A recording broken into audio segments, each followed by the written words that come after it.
غرض ہر طرح کی قربانیاں دیتے ہوئے اور اس تحریک اور مشن کو کامیاب بنانے کے لیے ہر طرح کی تدبیریں اختیار کرتے ہوئے آگے بڑھے، یہاں تک کہ مسلمانوں نے برادران وطن کو بھی شریک کیا، مہاتما گاندھی کو ساتھ لیا اور دیگر ذمہ داروں کو شریک قافلہ کر کے جد و جہد کی۔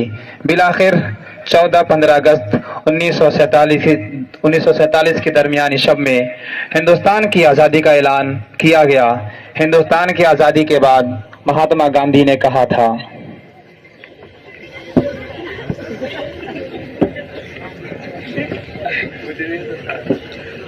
ہمارے دیش پریمی بھائیوں، آج میں اس آزادی ترنگا کے نیچے کھڑا ہوں جو آزاد بھارت کی ایک گیت گا رہا ہے۔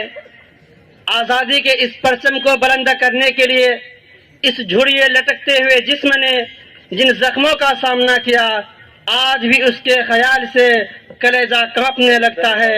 میں نے لندن کے تعلیمی زمانے میں یہ فیصلہ کیا تھا کہ اپنے وطن جا کر اپنے ملک کو سامراجی کے ناپاک چنگل سے آزاد کراؤں گا۔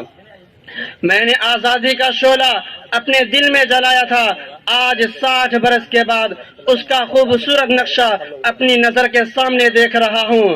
آزادی کا یہ پرچم جو ہزاروں انسانوں کے پوتر خون اور سینکڑوں ماؤں کے اجڑے ہوئے سہاگ کے سندور اور کروڑوں بے گناہ معصوم بچوں کی جان بھیٹ لے چکا ہے، آج ہم اس کے نیچے خوشی کا گیت گا رہے ہیں۔ یاد رکھیے، آج کی خوشی ہمارا حق ہے۔ میرے دیش پریمی بھائیوں، ہماری سب سے بڑی طاقت جس سے ہم نے اس ملک کو آزاد کیا وہ دیش پریمی یکجہتی اور یکتا ہے۔